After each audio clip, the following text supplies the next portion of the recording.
Welcome to the Kinesio Outdoors podcast, where my goal is to educate you on how to safely enjoy exercise indoors and outdoors, inspire you to experience life outside, and encourage you to live a more active life closer to nature. Today on the podcast, I have the Chain Buttes Boots boys. We've got TJ and Payden and Lynn. How you doing, guys? Doing great. Awesome. Great. I first want to thank you guys for being on the podcast. I'm pretty excited about minimal footwear because I'm a nerd, and I'm excited to potentially have a end-all solution to my footwear problems when hunting, hiking, backpacking, fishing, sometimes just walking the dog, especially in some kind of marginal weather. So I'm excited to have found your boots. And from my testing so far, I really like the boots, which is why I wanted to invite you guys on. I want to hear more about your story, more about the boots, and kind of hear about your journey getting here. So, with that, I'm going to start with TJ there. I like to start in chronological order. TJ, you came first. So, what we'll do here is TJ, I'm just going to ask you to tell the audience kind of who you are, what you're about, kind of give us your story on like hunting, fishing, outdoors, what you do for your career. Obviously, Peyton's your son. Yeah. Maybe you could sprinkle him in the Yeah. story somewhere. Oh, But sure. to take the Sure. time to let the audience know who you are. Yeah. TJ Lynn here. Basically, what I do for a living now is we run a family ranch, cow calf operation here in central Montana. Um, Obviously, we're constantly working outside and outdoors. And when I say a family operation, so it's my wife and I. We're at her family's original home ranch as far as my father-in-law goes. We call it the home place. It's in Grass Range, Montana. Angus beef cattle. We do run some Wagyu. Um, our family is involved. Peyton's constantly helping, and then my daughters are involved, and then I've got another son in Bozeman, which he's a little bit farther away and doesn't help so much. But we like to do stuff outdoors. We're constantly, if we're not outside working, we're outside playing. Um, and that includes not only my kids but my grandkids because I do have four grandkids now. Peyton's got two. My youngest daughter has one, and my oldest son has one. And we're estrogen strong here in the family with the grandkid. So I've got three granddaughters and one grandson. Um, as far as who I am, you know, I, I've always thought of myself as, a pretty family centered guy. Everything I've ever done in my life has been centered around either sports or the outdoors or, having to do something with livestock. Um, Grew up in Texas, grew up pretty active, grew up playing sports, you know, all my life, played college sports, was privy to lots of different things growing up. I probably did more fishing than hunting growing up, as far as just stuff in the outdoors. But being an athlete, growing up in Texas, it consumed all of my time. Hmm.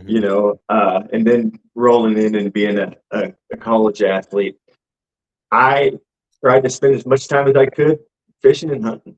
And that I do that now, maybe not as much as I probably could have raising these kids because you go from me moving to Montana, and that was about 1998. Started working on some ranches here. Had when we started having kids, got married, started an outfitting business, got into the outdoor industry. Um, Being in the outdoor industry, obviously took a lot of time. And so I was guiding other hunters, so I didn't hunt as much, didn't fish as much. As far as how I kind of got into that path, well, growing up, I had some friends, and one particular friend that had a dad who was very into the outdoor industry. Um, I cut my teeth on the old school archery guys like Chuck Adams, Noel Feather, a guy named Archie Nesbitt, which is a guy that people need to look up. Not a lot of people have heard about him. He's a guy out of Canada, but he kind of set the bar for a lot of Pope and Young records. in regards to hunting the world. I mean, he was from Canada, so he had privy to hunt in some different countries that, we traditionally wouldn't here in the United States. Um, Kind of fell in love with it. I was around guys like Larry Wyson and Dr. James Kroll in South Texas when they were developing their whitetail management programs. It's kind of when it started to really ramp up. You talk about, the 90s, mid to mid to late 90s is when they really started dialing some of that science stuff in regards to management for whitetail and big whitetail in Texas. Fell in love with it. Was privy to be able to see how they actually started videoing some of those different hunting shows and Hmm. how it actually worked. Um, and as far as my love for it is I started guiding, and then it turned into I continued to love for it, but I just didn't want to hunt for everybody else anymore. I kind of enjoy hunting myself, and so got to do that for a few years until these kids got old enough, and then I turned into a guide again. Hmm. And so I hunted less, and I kind of put the bow down and put the rifle down for years, and hauled these guys around and enjoyed the outdoors through my kids. And we were constantly camping, hunting and fishing. Even the girls, I think the girls have probably shot bigger deer than both of my boys. Both of us, yeah. I mean they've bagged some big guys around, but um, as far as what what I'm doing now and kind of how I'm involved with Payden is I'm kind of riding on the coattails of Payden and his dream and his journey, and glad to be able to just kind of step in and help manage some day-to-day things and kind of keep things together as far as the operations go. And that's kind of how we've arrived at this point. I've got a million different stories about raising these kids and our hunting adventures. And I think the funniest thing is this will kind of tell you where Payden found his love for, I think, just kind of the outdoors and just hunting in general. And so you had Bill Jordan, and he had uh, Real Tree Outdoors, and Will Primos. And they were just starting to put you know, some pretty decent quality films together. And they were on VHS, some of them were on DVD. And so when his mom would leave and go out for the weekend, she'd take the girls. And so I'd grab me and the boys, and the first thing we would do if we weren't doing something outside, it was a tradition, and we'd go down to what we call Three Forks Video Store, Hmm. and we'd rent as many hunting videos as we possibly could. And then we'd go from there, and we'd go to the local grocery store, and everybody got to pick out TV dinners for the night, and then it was a six pack of root beer. And so that was our weekends. And so they kind of learned the game. They kind of understood it. They kind of, that's where it got them to running around the house with their little stuffed animals and homemade bows that they made outside, and shooting stuffed animals and whatnot. And so, I mean, just about everything we were doing, we were either trying to harvest an animal or catch a fish, in the outdoors.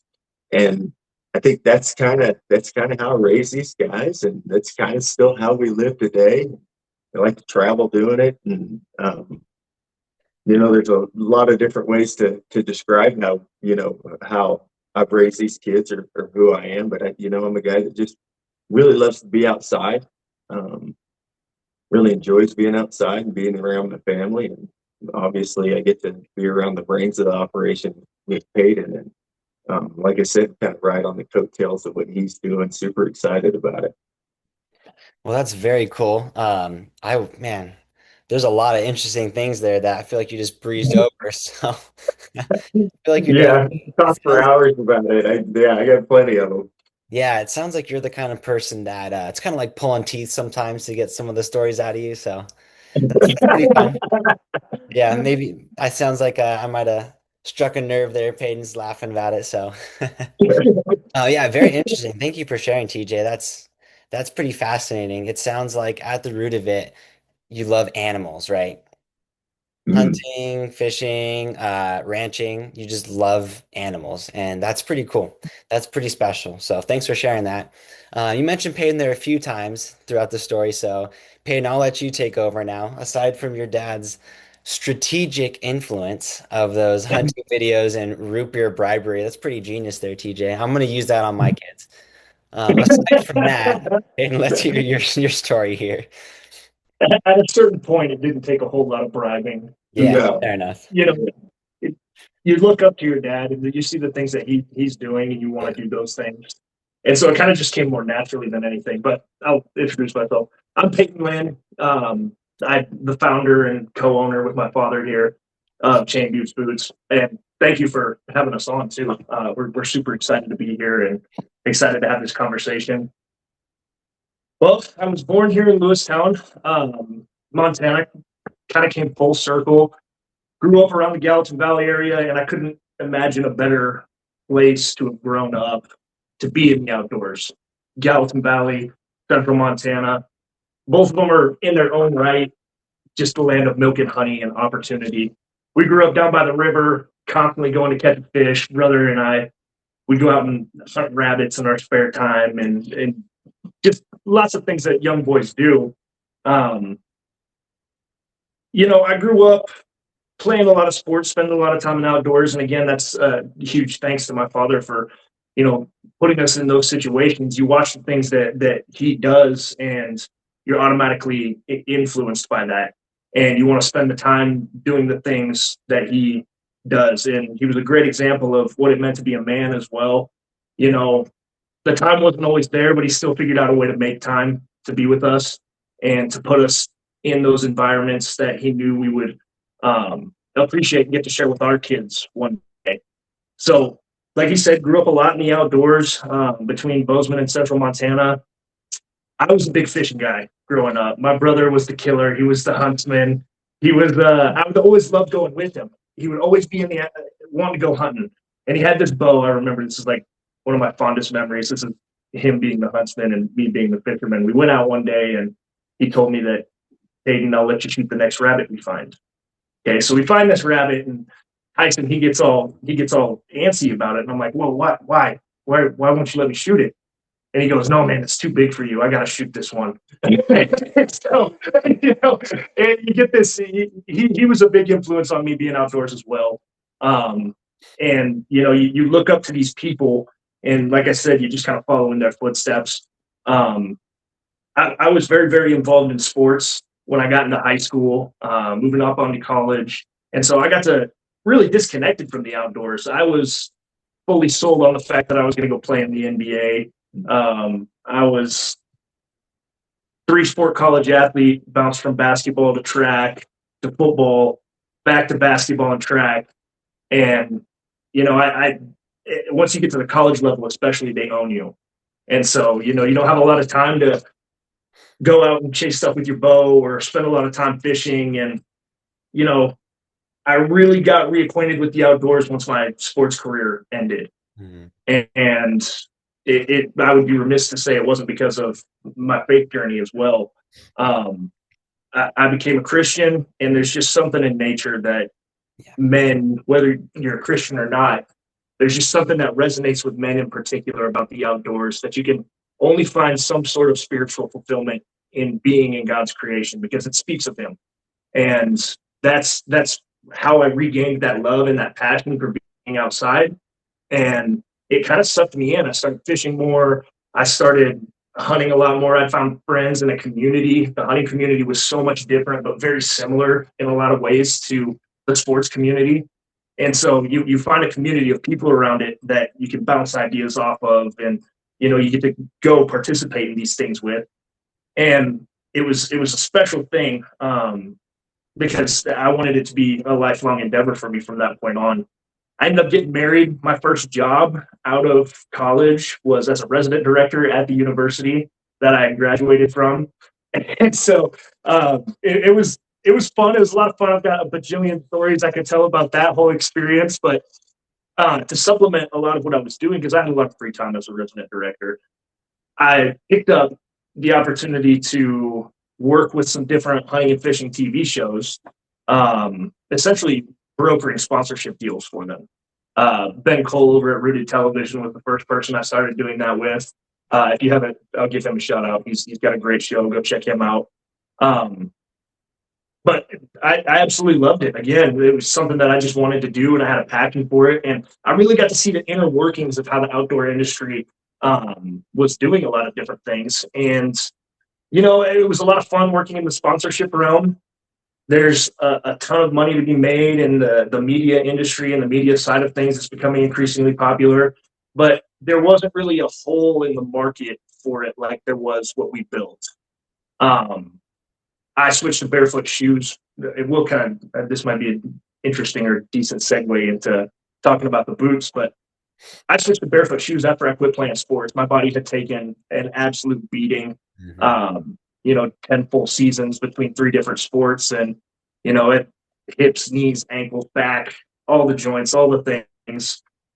I switched to barefoot style shoes, zero drop style shoes, and it started to alleviate a lot of the problems that I was having from just having my feet stoved up constantly, and the ways that I was training and working out, and constantly having my ankles rolled a certain way or my hips tilted out. I've got bad hips anyway.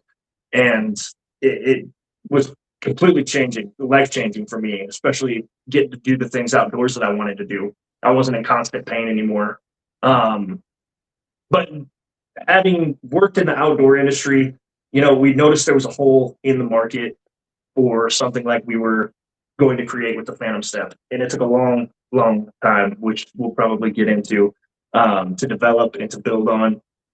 Um, that's a little bit just about myself and about my story. I know I probably missed a lot. There's some things I probably could have talked about a little bit more, probably things I could have talked about a little bit less, but you know, Yeah, that's so I the want to journey. jump in here. It seems like you guys are my kind of people, family oriented, kind of putting people first, right? You mentioned kind of your walk with God. I can attest, I feel closest to God when it's quiet and I'm in nature. And there's some things that I've seen that to me, it's just like so beautiful and it's almost overwhelming that you're like, oh, it's just a doe knocking an apple off a tree and then her fawn picking it up and eating it. You're like, that was beautiful. That was incredible. Like nobody's seen that, right? And for Yeah, you to go and tell somebody, it was one of my buddies, and they're like, yeah, okay. Do you think she intended to knock the apple off so her fawn could eat it? I'm like, hey, I yeah, don't think she did. I do. But yeah, it was amazing, right? And there, like you guys are saying, I'm sure you have countless stories of just like serenity in nature. yeah. So yeah, sounds like you guys are my kind of people, family oriented and kind of doing things for the process of doing it, kind of process oriented rather than like product oriented. That's how I am. That's why I love archery. I know you guys are pretty big into bow hunting. There's just something about like working on your archery form, working on that technique, and just perfecting each of the steps rather than just racking up X's or, 12 rings, whatever it is, right? So, now I kind of want to dive into your barefoot story, and I'll start with mine to kind of give you an idea. But one thing I've noticed for people that wear minimal footwear or barefoot footwear, whatever you want to call it, is injuries. That's like the first thing. It's always injuries. So for me, in college, I was busy, but it's because I was trying to get really, really good grades, which paid off. I got a PhD, got a good job. Cool, right? Whatever. But I had limited time to work out. There was some semesters that were easy, some were harder. And after we got a dog, my at the time girlfriend, now wife, and then my parents got a dog like the next day. I was like, we've got two labs. They need to be run. They're puppies. They're high energy. So I started running 7 days a week, a mile and a half each time. That's not a lot of running when you think about it, right? It's like 10, 11 miles a week. That's not a lot. And I had knee pain all the time. And I was running Yeah. through $200 shoes, Hoka's, Nikes, whatever. I was running through them all in like 3, 4, 5 months. And I was like, okay, so I'm spending $1,000 a year on sneakers. Like, this is ridiculous. And my knees hurt and my hips hurt. And so what I ended up doing is trying to look around different things, and I found this minimal footwear stuff. So at the time, I was working on my master's. I was taking biomechanics classes, taking exercise physiology classes.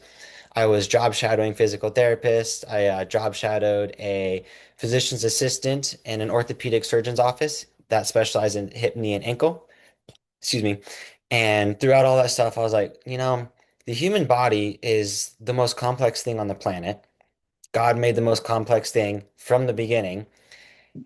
Why can I not run more than 11 miles a week? Like, that's kind of wimpy. I used to run cross country and run 50 miles a week. Why can I run 10? So I started diving into this, and I was like, you know what? I'm just going to jump right in. So I threw away all my old sneakers. I bought minimal footwear from Zero Shoes. They had good prices, so I tried them out. And pretty quickly, my knee pain was gone, but I had to change the way I ran. So I went from running on my heel to running on my midfoot, my forefoot. I never was a toe striker, but I was just at the front of my arch, kind of rolling in that way. And as you Mhm. land, your heel kind of bounces down. For those that are listening, I'm showing my hand and I'm showing kind of the joint where your fingers meet your palm. And I land where my fingers meet my palm, in this case on my foot, where my toes meet my arch, and my heel then lightly touches, and then I go forward. And that changes the way you run biomechanically. When you're running heel toe, you're actually getting a lot more ground reaction forces on your foot, on your shins. A lot of people get shin splints through your knees, up into your hips. That's why you see a lot of hip pain, and you can even see low back pain. So I had to change the way I was running because minimal footwear has really thin soles. The ones that I bought, I think, are 5 millimeters thick. Maybe they're 10. They're pretty thin, and there's zero drop. And in doing that, I changed the way I ran and I got faster. I got stronger. My lifts went up for legs. Didn't help my upper body, so that was a bummer. And it was just this whole journey. It took like 6 months where I really felt confident in it. And then I went hunting, and my hunting boots hurt my feet. They hurt my feet Mhm. because the toe box was too narrow. The boots did not allow me to move the way I was used to. My ankles were a little bit restricted. And so I was just hunting in sneakers. And then Zero Shoes came out with a boot. I've tried their boots. If anybody's interested, check out my reviews online. I'm not quiet about my reviews. They're pretty good. There's definitely things that I thought could have been improved on. And that is what led me to constantly be looking for hunting boots. And that's why, as soon as I saw your boots, I think I bought them. I think I messaged you, Hayden, on Instagram, and wasn't it like Yeah. 2 days later I bought a pair? It was pretty quick. Mhm. I've Yeah. been pretty good at sniffing out which minimal shoes and boots are good, and yours passed my just visual test pretty quickly. So I'm curious, Payden and TJ, you as well. What's your story with that so that way people can relate to why they may be interested in minimal footwear? Mm. Well, you want me to start or? I can start. Oh yeah, go Yeah. ahead. So I I was completely unaware that that was even a thing when I was playing college sports. Hmm. And when I did find out about it, it was usually, people that were really interested in maybe a granola lifestyle, to put it like kind of plainly Yeah, that's out fair. there. You Yeah. know, so they That's were fair. wanting to be grounded and in tune with nature. And, we're out in the outdoors to do the exact same thing. Don't get me wrong. I'm not knocking those people by any means, but it wasn't catered towards an audience of people that was doing the same things that we were doing. Yeah. I tried the Zero Shoes. I tried Vivos when I finally switched, and again, it was kind of to remediate that pain that I was having in my joints after not playing sports. And there was a guy at the college I was working at, and he was like super big on barefoot shoes. He's like, "Dude, they're awesome. You have to try them." So I did. I tried them. I wore them around, and they were marginally better than the alternatives that I had found. But I knew that there was something missing, like you'd said. There's still not bulletproof enough to do the things that I want to go out and do. And so the idea was kind of born in that way. Granted, I mean, there were a lot of things that went into the birth and the conception of the Phantom Step, but it, as far as barefoot style goes, I mean, that's kind of just how I became familiar with it, and what made me really interested in why nobody else is doing this in the hunting industry or even the outdoor industry, as far as we might see it in general. Yeah, and Uh, I'm gonna caveat real quick and then TJ, I'll let you go. Sorry, I didn't mean to cut you off yeah, there. no, go ahead. I think part of the reason that it hasn't been done is twofold. One, you mentioned that granola thing. It's really common for hunters to be like, oh, tree hugger. Well, Mm. Right. there's something to it, right? And you'll hear the argument for it of like, I feel closer to the nature, grounding's really common. Okay, that's fine. Maybe the spiritual side, something that, you know, a lot of hunters and just a lot of people in general are kind of just like kind of shying away from. Yeah. But also an issue is when people think of hunting boots, they think of the extreme, which is stone sheep, doll sheep, mountain goat. Yep. You're on rocky terrain. You need to wear like snow boots or like ski boots, right? So your Yep. ankles just snap in a crevasse, right? Yeah. And most people don't hunt that stuff. And Nope. what you'll often see is people wearing these boots that are just, it's like a cast because they're so worried about their ankles. They hear some person broke their ankle carrying a backpack with 150 pounds. Well, first of all, the backpack wasn't 150 pounds, I promise you. Second of all, if you step in a gopher hole, your foot's just probably going to break. That's just the way it is. It happens to horses, right? Horses are way stronger than we are. Cows, horses, So, yeah, you know. yeah, so I think those are kind of two parts of it there. So TJ, I'll let you take it away. Sorry, I didn't mean to cut you off there. Yeah, when Payden originally started talking about the zero drop thing, it really didn't resonate with me. I mean, that whole thought process. And I'm not sure why, because it never really dawned on me until he kind of presented the idea and started really working on it. And then I kind of started, actually really think about it, the whole concept of, the barefoot shoe, you know, with hunting.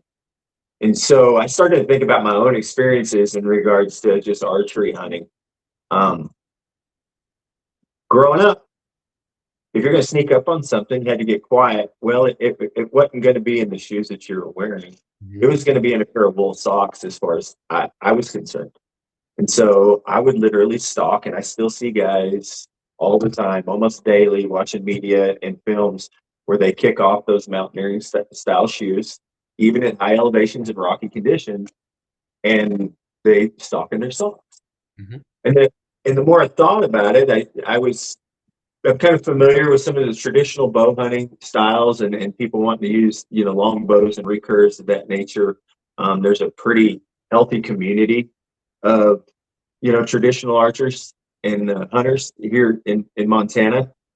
And I would almost liken them, just like Peyton was saying, is like they're kind of our granola people for the hunting industry or the hunting world. They really, Yeah. really are. They're minimalists. I Mhm. mean, I'm talking about the same guys who are making their own bows, that are wearing moccasins that they might have made, buckskins and things of that nature.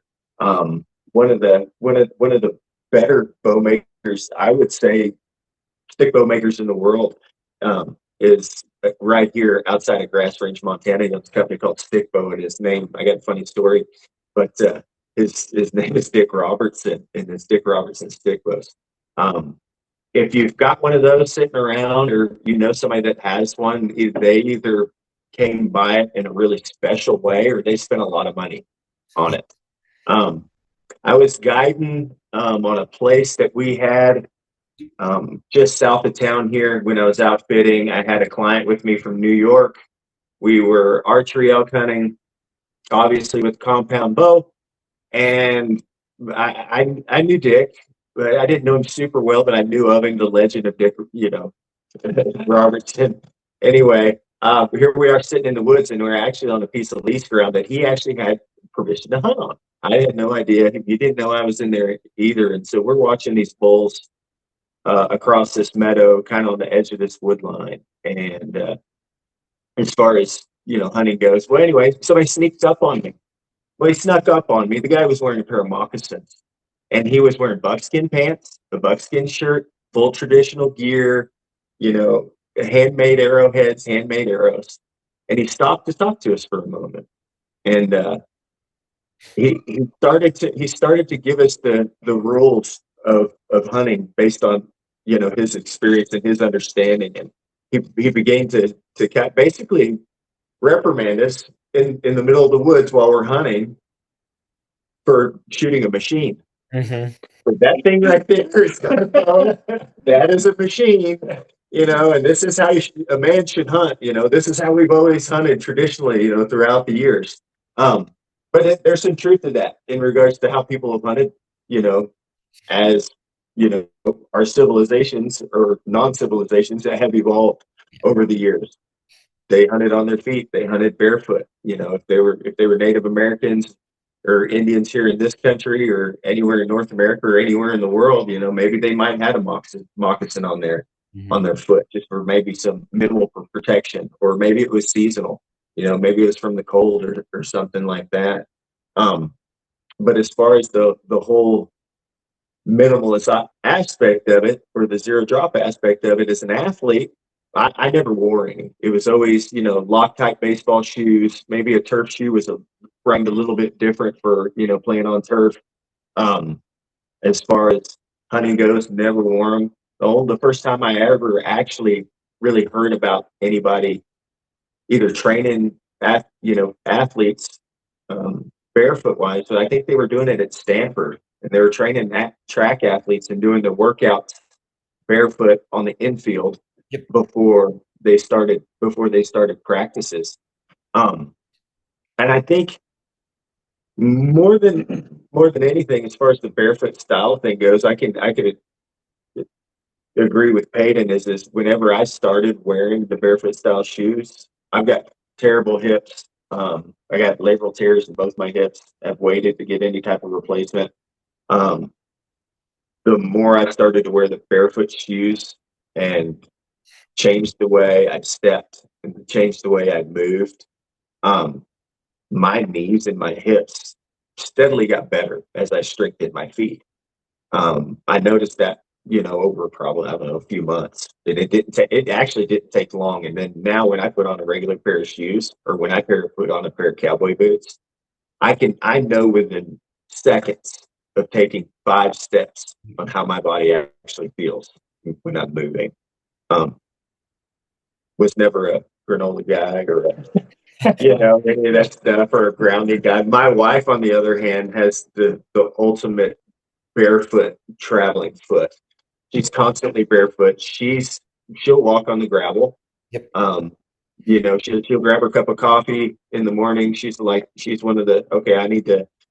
You know, I need some time with God. You know, I need some sunlight in my eyes. I'm gonna go out barefoot and I'm gonna walk down the driveway with a cup of coffee in the gravel. She's constantly barefoot, and that's just kind of you know where I approached in my thought process, and whenever I saw these, and it had to do more than anything with just how I actually hunted Yeah. and how you know people have traditionally hunted. You know it made sense in you know lots of aspects of it, but you know why not a hunting boot? You know, and another thing, I guess one more thing that with as far as the athletic side of it, I read a book that was suggested to me by a vet friend of mine, the Born to Run Yep. book, Hmm. um, and I think that might be the one of the first times that I actually really thought about it. Motion, um, how we use our feet, who was using their feet, how they used their feet, and how that actually translated into movement for the rest of your body, whether you're running or walking, lateral movement, walking backwards or whatever. But yeah, that was certainly an interesting book that really got me thinking for sure. Yeah. I think that's a great point that you bring up with that book. If anybody's on the fence about it, read that book. Christopher McDougall? I can't remember. It's Boy, called I can't be Run though. certain. It's about the Yep. Tarahumara tribe in Mexico. Mhm. Super interesting book, and I'm gonna highlight a couple points about feet, like biomechanically, and how our feet and our lower bodies work. As a biomechanist, I was a part of a research study at Oregon State. The study should be published in the next couple of years. My friend's working on publishing some of the results. But basically, the foot is, in my opinion, over-engineered for modern day.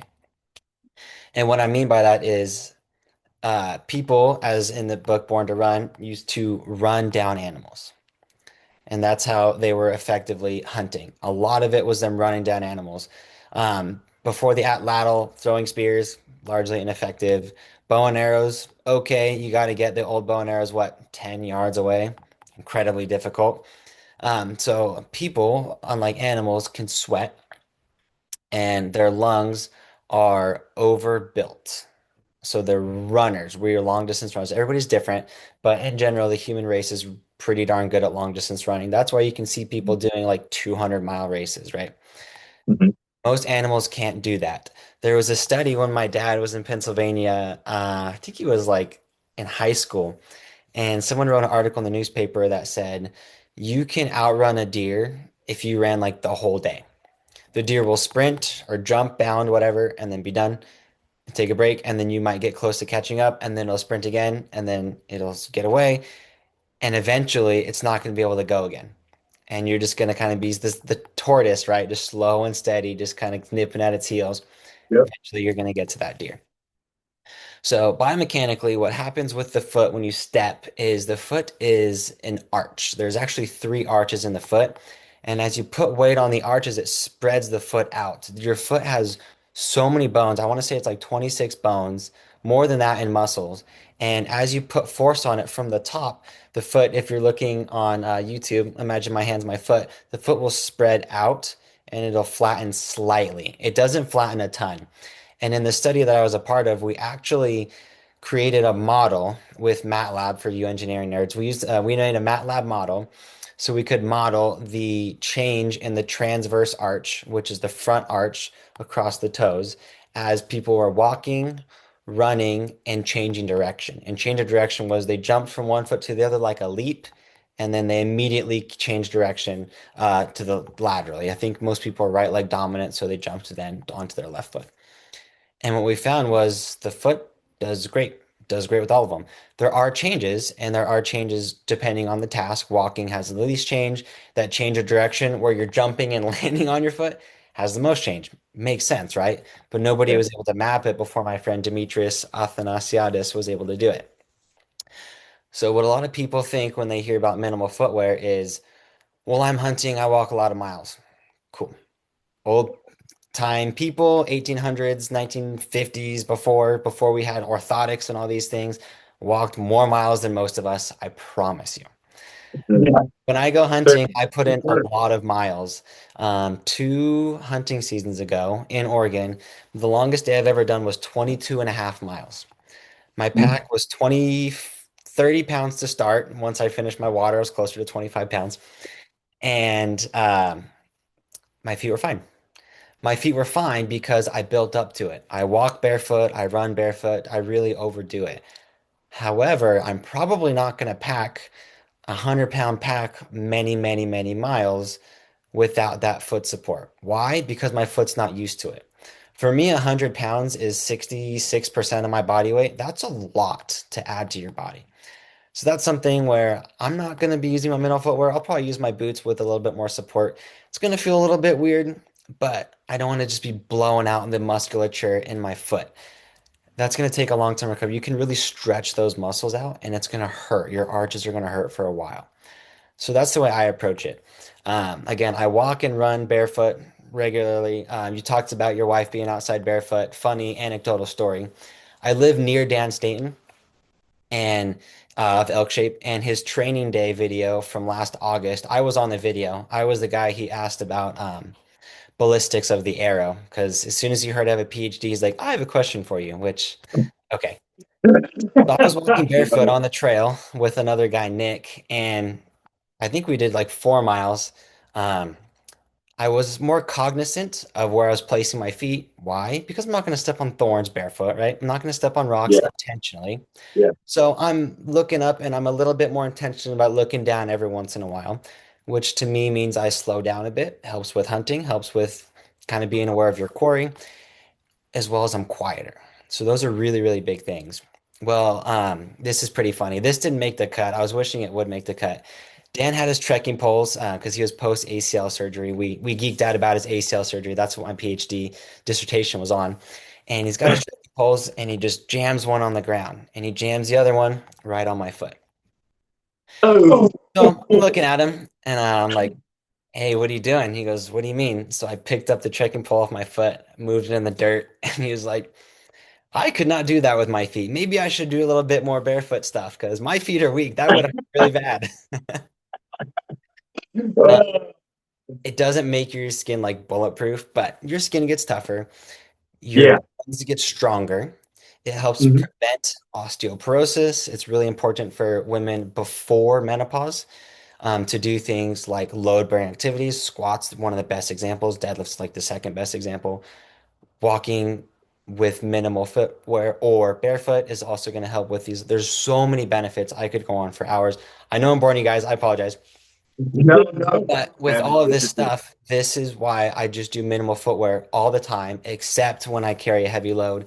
I have not shot an elk far enough that I need to switch my boots yet, so I've always been really lucky with Yeah. that. But when I On do that shoot note, one oh, far enough out, yeah, I'll put my other boots on. Go ahead, Peyton. right. I was going to say on that note, that we have guys bring that up constantly. You know, when we're Yeah. on trade shows, comments on videos, they're like, okay, well, how are they packing in and out of camp? It doesn't seem like it would hold up if I've got a quarter thrown on my back. It should be fine. And you know, most of the time, we came up with a really slick slogan, if you will. It's hiking theirs, hunting ours. You know, Yeah. we built the boot light enough to where it could be, by all means, your absolute go-to in the mountains, in the plains, in your tree stand, what have you. Or, you know, crumple it up, throw it in your pack. It shrinks down to the size of a water bottle when you're ready to go stock. Whenever you get your camp set up and you're ready to go day hunt, hiking with your big bulky Kennetreks, Crispies, what have you, set up your camp and then hunt in our boots. And you know, we've got a lot of guys that have given us some feedback and said that that's the way that they'll hunt them from now on. Um, but you also mentioned earlier that not everybody is going to be hunting in incredibly steep mountainous terrain. You know, where we're at, we've got a lot of jagged terrain, right? Don't get me wrong, but it's not hunting at 8,000 feet elevation for an elk or diving through scree piles 24/7. And these, you can just wear them all the time, right? They hold up great. They hike great. My feet don't get uncomfortable at the end of the day. A lot of guys get back to camp and first thing they do is pull their boots off. Yep. I And then put their genuinely Crocs forget on. I'm even wearing it, Yeah. right? Yeah. Yeah. Yeah. Oh, sorry. Go ahead. No, you're good. Back to what you were saying. You're talking about like putting a bunch of weight on your back Mm-hmm. and hunting or packing something out. And the more and more I kind of thought about that scenario, just going through the conversations about get weight on your back, um, using your body, whether it's steep terrain, flat terrain, or anything. If you really think about it, you know, primitive hunters didn't really carry anything on their back. You know, I mean, usually there would be a pack of hunters, several hunters together. Very rarely they would be individuals, so they would spread those loads out. They wouldn't be packing heavy weights. And if they did, if it wasn't, you know, a group of hunters or multiple hunters carrying, you know, spreading that weight for that animal out, whether how big it was, you know, they were using tools. You know, they were actually dragging things. They had things that they put those animals on. Yep. You know, whether it's, you know, the sling type situations where Native Americans were doing. Maybe they had animals. Maybe they had horseback. You know, they had horses that they would pack stuff out as. And you know, at the end of the day, and you'd know a lot more about this than I do. I mean, actually, how much weight is the human body actually, you know, designed to actually carry at the end of the day, whether it's muscle mass or is it, you know, I mean, the muscle mass or tension or weight on your back. I, it's to me, it seems whenever I've got 80 pounds on my back, like this past weekends ago, and I'm headed up the hill, I'm living up there for a few days bear hunting. You know, as unnatural as it is, man, it was tough on me. Hmm. And I did wear barefoot shoes and I did use trekking poles at the end of the day. But there were several times I was thinking in my head, it's like, man, I should go home and grab a horse because this doesn't really even feel right. My pack's comfy and we've designed them through engineering Hmm. to handle this weight for our backs and our shoulders to compare this, you know, to carry this capacity. But the sheer weight and pressure on my hips alone, Hmm. you know, as I went up the hill, not even so much my shoulders, you know, was that was the tough part. I mean, I could have went for, you know, 50 miles, I feel like, but at the end of the day, you know, how much weight are we actually, you know, not capable, but designed actually to carry outside of our own, use our own weight? Yeah, that's a great question. And the answer is something that's going to irritate you. I apologize. It depends. Yeah, yeah, it Everybody's depends. Yeah, different, and it comes down to so many different factors. So I'll use myself as an example. I'm one deep breath under 5'10". So, if I stretch my neck up, I'm 5'10". yeah, I'm right now 148.8 pounds as of yesterday morning. I'm really skinny. For those of you looking on video, I have a really skinny wrist. I can very easily fit my fingers around my wrist, no problem. I'm not meant to carry heavy weight. That's just a fact. yeah. When I Okay. squat, if I put on 200 pounds, it feels really heavy. The most I've ever benched was 245, and my bones hurt holding that weight. Mm, When I was working out a lot, pre trying to get smart, I deadlifted 315, and my musculature, my spine hurt. When I can yeah, put enough weight on the barbell now, anything over probably 215 now, my lower back hurts. Everybody's different because you have some people. There's a guy who owns a gym actually. He's 5 foot. What did he say? I think he said he's like 5'4" and a half, which like when you add a half, you're like really stretching for it, right? Um, he's 165. So he's got me by almost 20 pounds. I'm five okay. inches taller than him. At 45, he squats 465 pounds. He's built to carry heavy loads. His wrists, ankles are much thicker than mine. His Yeah, bones are thicker. If okay. we pull-up contest, I would probably smoke him because my legs are weightless. His legs are dense and heavy and Yeah, beefy. Everybody's yeah, different.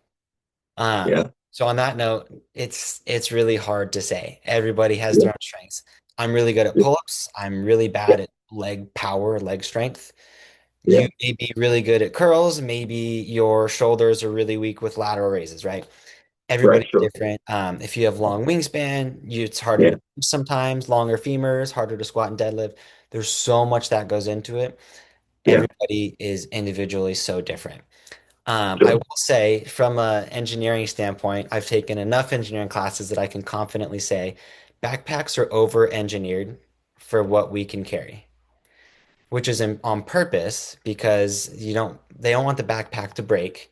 And there's going to be some people out there that can carry 200 pounds. That's really cool. Most people can't.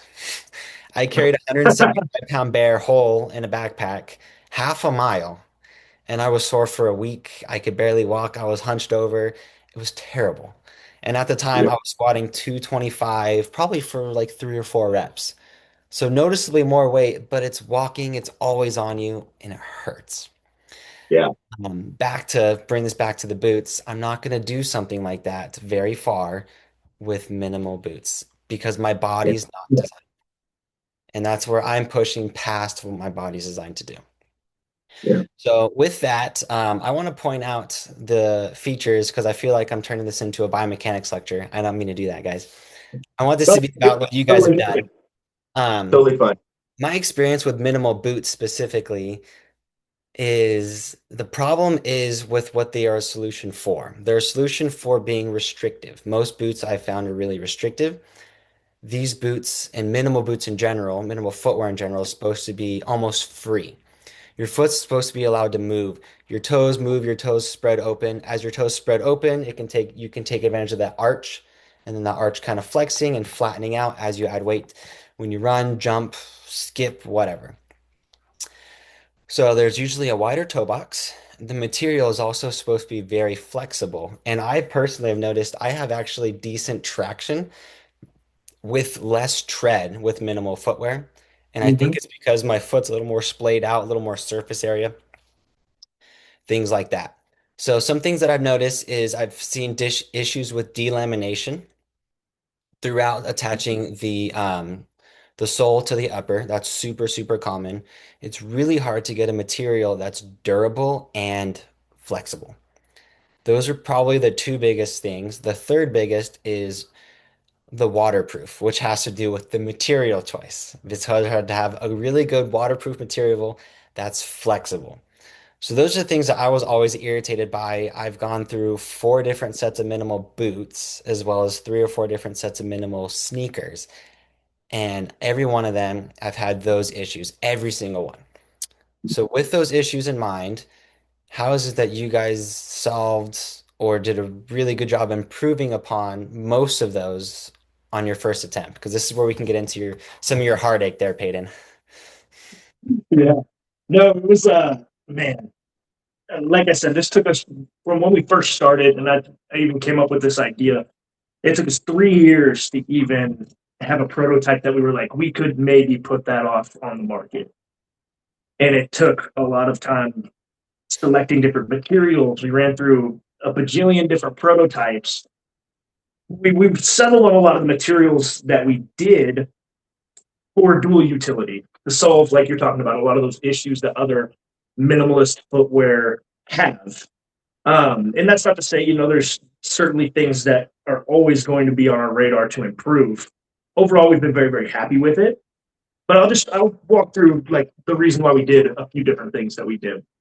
You talked about the upper or having a material that's not durable and flexible all at once, and started doing a lot of research on um, different materials that are used for certain applications. I'd use the military a lot as an example because they have a tendency to just beat the living crap out of whatever they're using.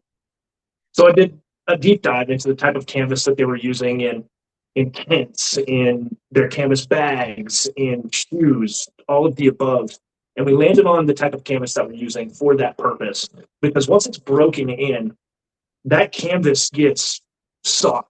It molds to your foot. It might be a little rigid the first few times you put it on, but it also provides the similar durability that you would get with leather without having to treat it, which was another huge bonus to us because nobody wants to take time to be able to do or to have to do that with their leather hunting boots. Well, Most and, people no, and don't. nobody does it properly. I feel like there's two Right. ways to that, right? Yeah. Right. So you're kind of Yeah. eliminating those complaints by just saying, hey, it's not even leather. Yeah, Yeah. exactly.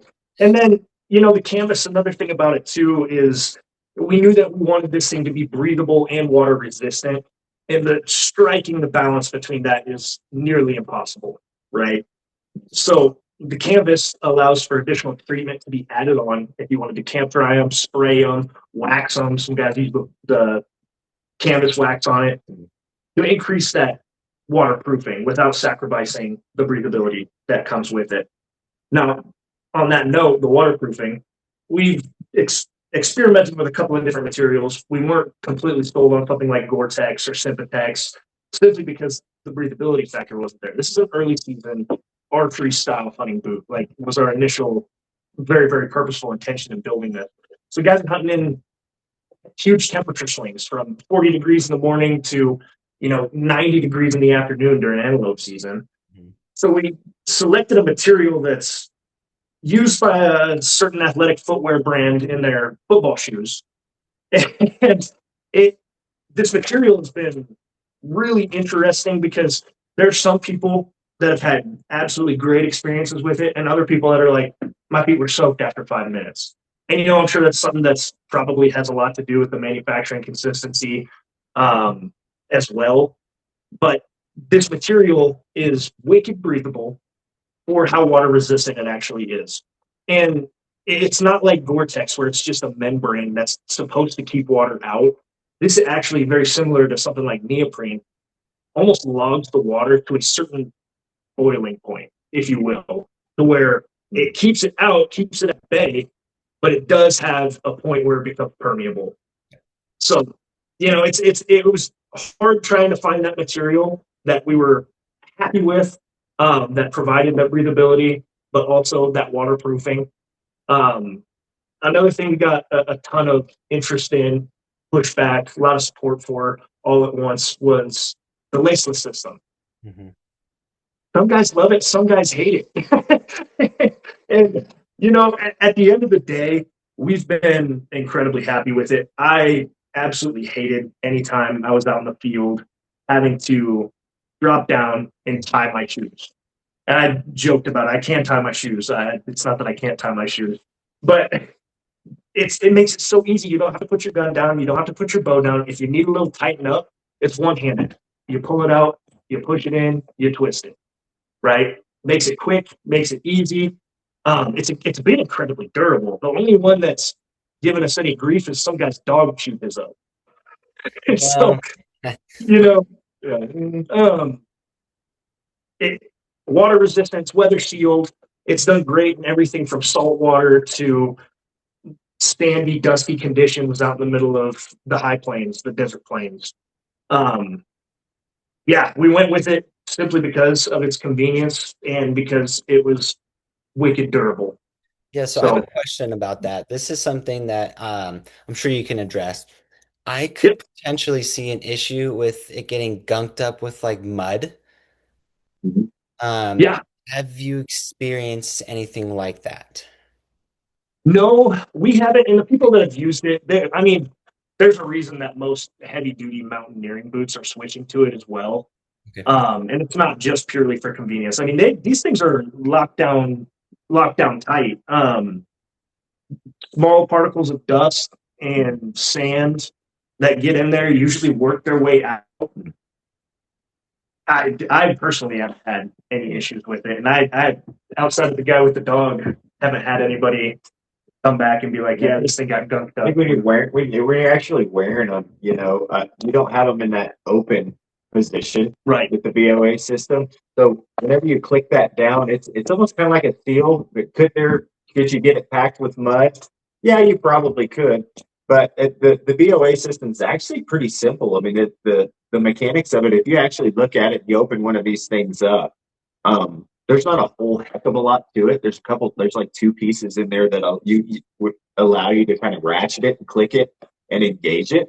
So if that were to be the case, if you got some mud in there, I'd probably suggest that you would just get like a toothbrush and go ahead and just get them wet, dump Yep. that sucker down, and just kind of scrub it out because you start to get those microparticles in there. They'll actually break up because I've had some mud in mine, and some dirt, but it just seems like if you mess with it, play with it, and you actually pull those strings out, Yeah. it actually allows some of that stuff and that dust and whatnot, that buildup, to kind of relieve itself from the area.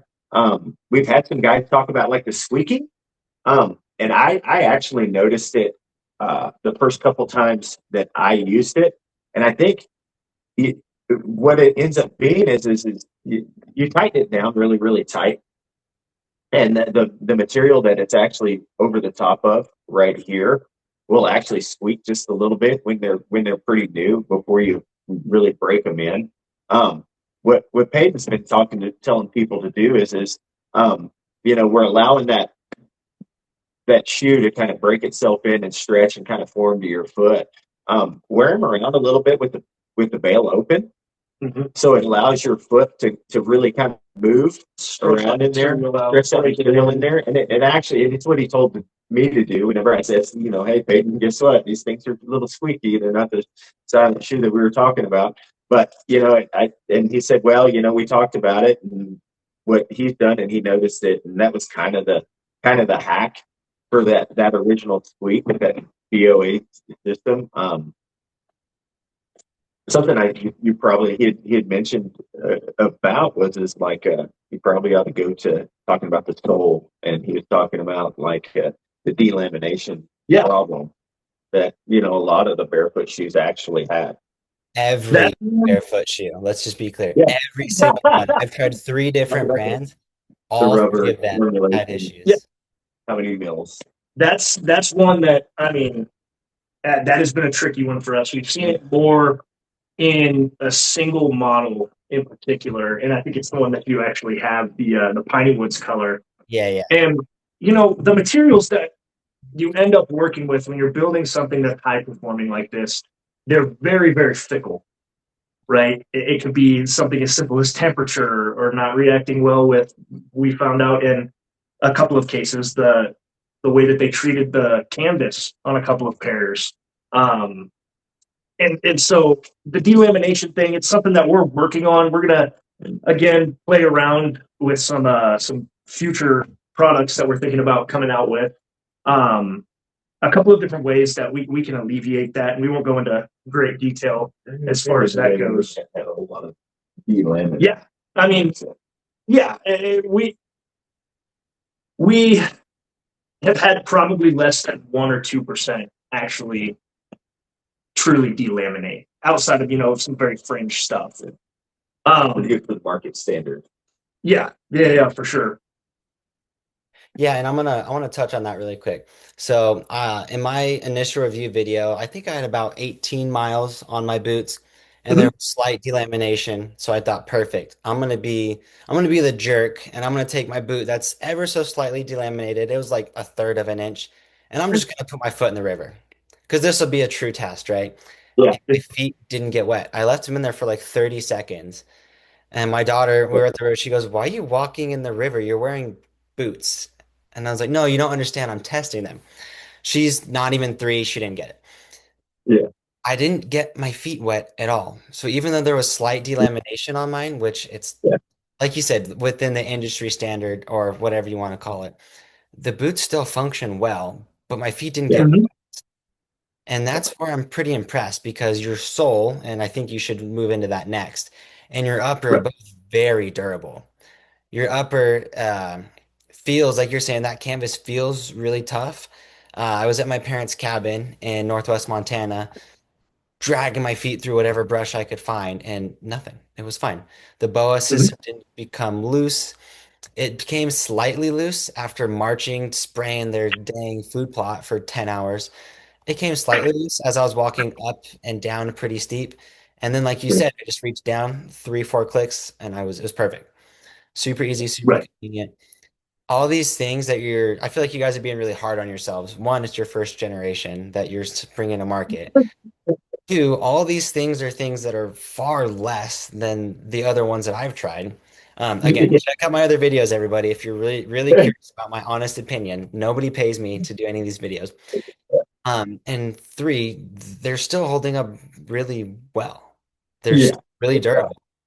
So I think you guys should be a little easier on yourself. I get having high standards, but as far as I've Yeah. seen, you guys are doing it best. So can you move into the soul? Because I want you to explain the Newton rating of your soul there. Maybe Yeah. explain how you guys got that, because I love it because I understand what a Newton is, but not everybody. This is probably the thing that we've been genuinely the most impressed with.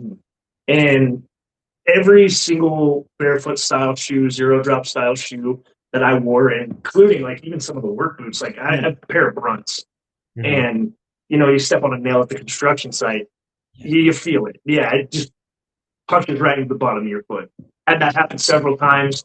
We've got separate business that we run and own, and so construction. Well, I mean, restoration mitigation is what we're in. So we do a lot of demo work, and we were tearing out this old hardwood floor. And day one, I was wearing my Brunts because I had a brand new pair of these, didn't really want to get them in the soup right away. And so I was wearing my Brunts, and I was like, I want to see how well these actually hold up to something like this. So I worked the entire day before even noticing, all over the nails, all over loose tin, loose metal, all sorts of stuff. No cuts or abrasions on the upper, and nothing had punched through my sole yet. And I had noticed I could feel it. I was stepping on nails, but nothing was punching through. So I was like, all right, well, let's actually legitimately put this to the test. So I lined up a couple of nails. You can actually find the video on our TikTok and our Instagram, and just went to whacking at these nails with the sole of our boot. And lo and behold, the nails started bending. They started coming out the back end of the wood. Nothing punched through the sole. And I was like, okay, I'm relatively confident enough I can put my foot in it to step on the nail now. Sure enough, same thing. Just stepped all over it, made sure that it was flat on its back, standing straight up, point up for the video, and 2, 3, 4 times, nothing. And so we've been incredibly impressed with that. Not only that, but what we used in the midsole, we don't necessarily want to say right off the bat what we're using, but what we use in the midsole, it's not typically what you would see as being puncture or cut resistant or used in that manner. But the way that the material is used and woven together, it creates a tight lattice, if you will, that prevents and increases its puncture resistance rating a significant margin from what it's typically used in. So, that being said, we've had incredible luck with all of the cactuses and stuff that we've tested it on around here personally. We've had guys down in Texas testing it on mesquite thorns, guys in Africa on acacia thorns, um, guys in Arizona with cholla, and we still have yet to find anything that'll legitimately punch through the sole as far as that goes. And if your listeners find something, please let us know. Yeah. Don't go And testing stuff. That's not before on we move us. on from this, I want to point out, even though your sole's durable, right? You're mentioning how durable it is, it's not excessively loud and it's No, not not super at all. stiff. So I don't know what kind of black magic you guys did, but I'll, I was pretty impressed with that because my thought was, okay, it's durable to how many newtons was it again? Wasn't it like thousands? up to 800 is Okay, what we. 800. Yeah, that's right. 800 newtons, which for those that don't know, a newton is 1 kilogram times the force of gravity. So you're looking at like 2,000 pounds, something like that. Pound Um, force. yeah, Yeah. um, we don't weigh 2,000 pounds, so I'm pretty confident in the durability of these. Yeah. I'm like, okay, cool. These are going to be super loud. So I just took them on the hardwood floor and I wasn't trying to intentionally be quiet and I didn't feel like they were excessively loud. Maybe that's because it's still flexible so your foot can move and adjust for it. But with how durable they are, my first thought is these are going to be loud as heck and they're just not. So Yeah. pretty cool that you guys I'll were able get to into do that. Yeah, I'll get into that too now. The soul is something that I spent an absolute ton of time working on developing and researching. And, we had the option and the opportunity to use a stock Vibram, stock Michelin sole. And I just was not necessarily, they're great soles, don't get me wrong, but was not necessarily impressed with the flexibility, the durability even. And so we went to creating our own proprietary blend in the sole.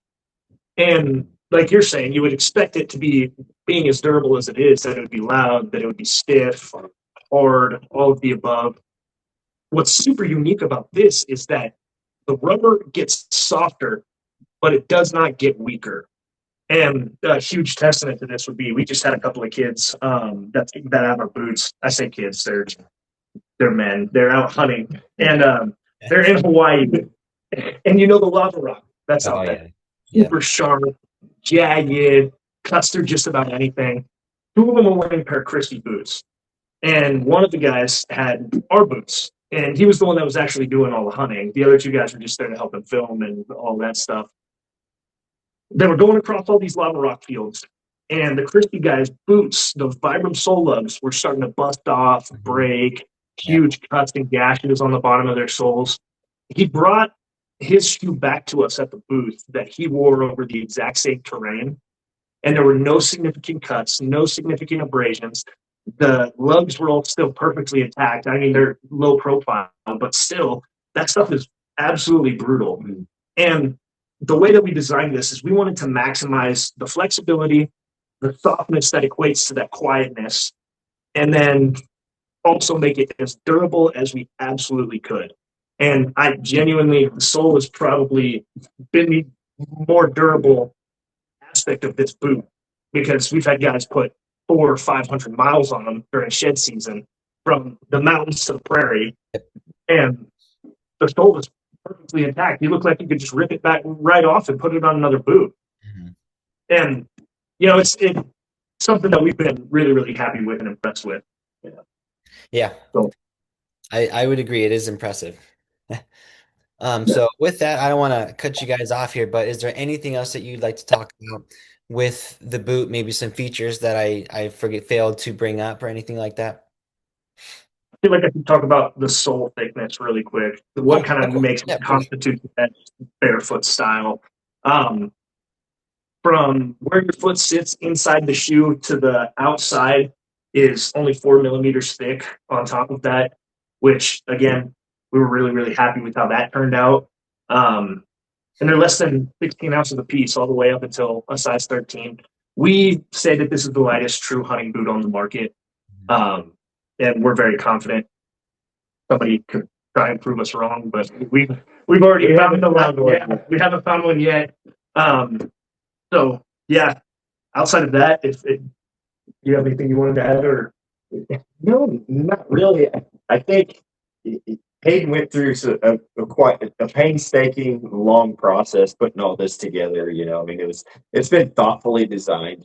Um, and with that being said, I think the biggest part of that thoughtful design is, just from the start, he was really, really, really thinking about the functionality of this boot for the consumer, the customer, the hunter, the person in the outdoors. He, in that whole process, really, really took some time to think about all these little these little details about, even how minimal just any type of profile Hmm. on the outside of this thing. Like you were talking about, you're going through the brush and walking through the brush. Well, if you've got a heavy leather, um, and there's a little bit more of a reveal from one layer to the other in thickness.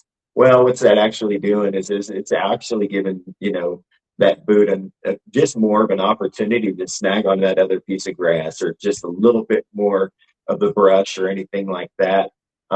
It's super streamlined in that regard. We were looking at the shoot this past weekend, talking with another gentleman who had a pair of zero drop shoes that he actually was wearing, and that he was shooting in, and that was one of his complaints. Is there's holes for the vents where the thickness of the material was allowing things that whenever he was slipping through the brush or the grass, it would make even more noise. Hmm. Um, and I guess that's probably my point to it is how thoughtful the process was. Not is it not only is it technically sound, but for the simple fact that in the whole process it was really thinking about the user and the end user at the end of the day.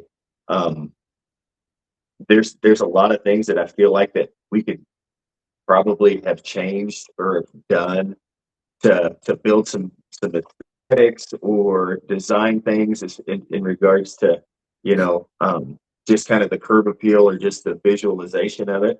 But I think with the design involved, that was involved, and the process that was taken, I we haven't found, because we've looked high and low, um, anything that would even come close in regards to what we've designed everything to function as in the marketplace.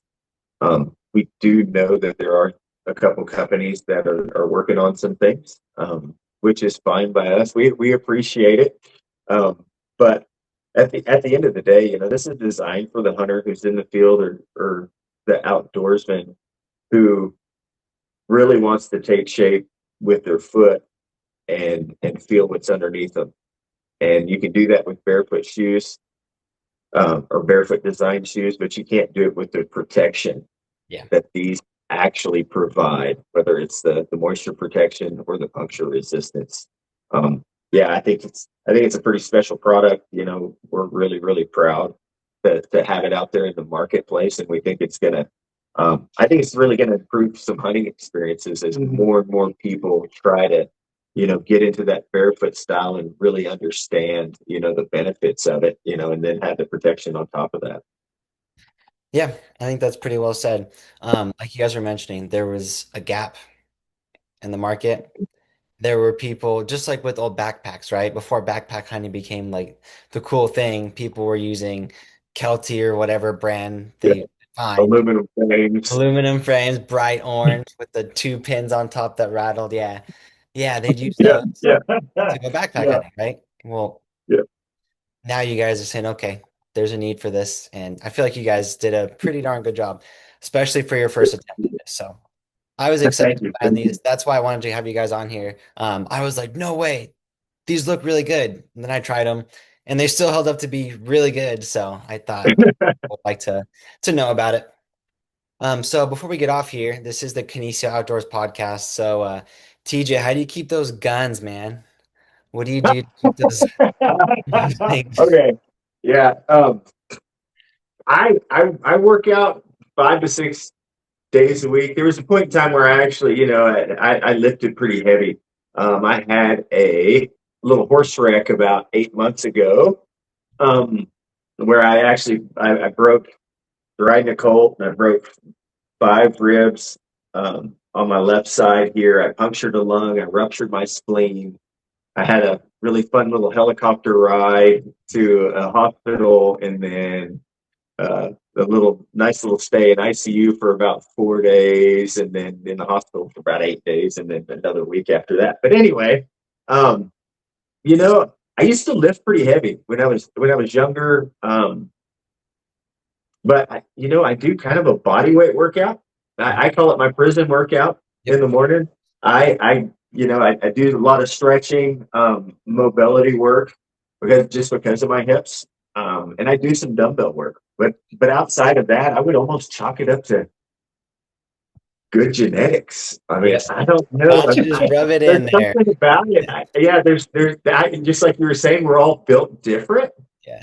Um, and I don't know. I guess I'm just maybe just built different because I don't do a whole heck of a lot outside of that. Like I said, I do a prison workout. I do, a couple hundred, 200-300 push-ups every morning, some stretching, Great. No little bit. rest. What's that? Do 200 push-ups in a row, no rest.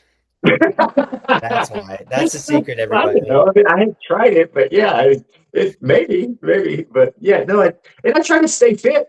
I mean, I try to eat as clean as I can. Not that I don't like, all the good stuff, because it seems like the worse it is for you, the better it tastes for some odd reason. And Yeah. unless, you know what I mean, a bag of Doritos is great, but yeah, I just try to stay in shape. We've got 4 grandkids, super family minded. So I mean, I'd like to be around a while. Yeah. I really, really would. I'd like to be able to watch my grandkids grow up, and these guys kind of take over some operations of the ranch and this business grow. And I like to be around to, see it happen. So just try to live a clean, kind of fit life as best I can. Yeah, well said. Well, for those of you that cannot see the video, check out TJ's Instagram. I think TJ, you were in one of the early comments from the Chain Buttes Boots posts. Somebody in the comments was like, "That's your dad. That dude's jacked," and like the comments kind of flooded on you. So I'm not trying to pump up your tires too much, but I feel like I'm pretty fit and kind of strong, and I feel like if you and I were in a kerfuffle, I know that you were in a kerfuffle against me. I don't know, man. Speed kills. I'm just gonna say that much, man. Speed That's kills. right, Payden. What are you doing? Former three-sport college athlete. Now you're on the mend. What are you doing? Yeah, I actually just got back into working out. So when I was resident director and after I stopped playing college sports, I was like, man, what do I have to work out for? So I let myself go for a long time. And, over the past probably 2, 3 weeks, I've finally started getting back in the gym, doing some of that Tabata style, Hmm. super high intensity, um, max reps for a set period of time, minimal rest, repeat. I remember doing that a lot when I was in college for track, and saw phenomenal gains from it. I don't know, obviously, all the health science behind it, but you know, you feel great. It is absolutely miserable in the moment, Yep. and you wish you could be doing anything else on planet Earth at any given time, especially when you get back down to those last 6 sets that you got to do. It's absolutely brutal, but you feel great after you're done. And so I've started working that back into my routine. Um, I don't lift super heavy anymore. There was a time, like my father here, I would go to the gym and just try and lift the heaviest weights I possibly could. I was playing football at the time. I was probably 40 pounds heavier than I am now. Still ran a 4.5 40, and it was you know heavy weights, lots of protein in the gym 24/7. But yeah, like I said, once I quit playing sports, it kind of phased it out. Had a family after I got married, and I was always still super active. I was always doing something, and so I never felt the need to work out. Mhm. But I always feel better when I do. And so I finally started to phase it back in. And then more than anything, too, half of it's a discipline Mhm. thing. I have not done a great job in recent time of being incredibly disciplined in the things that I do. And it's, rolled over into a lot of aspects of my life. And that's something that I've been trying to be very intentional about changing and building small habits for myself and small goals for myself. The gym, showing up to the gym 5 days a week being one of them. I think it's incredibly important for the mental aspect of anything that you do as well. Yeah, I would agree with that. And it just sounds like you guys are pretty regimented people. There's things that matter to you, and you're going to make time for them, which is Yeah. exactly how I am. So it's really cool to have you guys on here. Thank you for taking the time. Thanks for the boots. Thanks for making those boots. I'm a big fan. Really I good. Thank you. have been struggling with sneakers and boots that fall apart after one hunt. So I'm excited to see how these hold up this fall. And with that, why don't you guys tell people where they can find the boots and find your socials? Absolutely. Check us out on chainbootsboots.com is our website. Um, our handles for Instagram is just chain boots boots, all one word. TikTok, it's at chain.boots.boot, not with the S. Don't get that one mixed up. Well, great. Thanks again, guys, for jumping on. And for those of you that are going to listen to the next podcast, as TJ so well said, just get moving and stay moving. We'll catch you on the next podcast. Keep living in the hunt.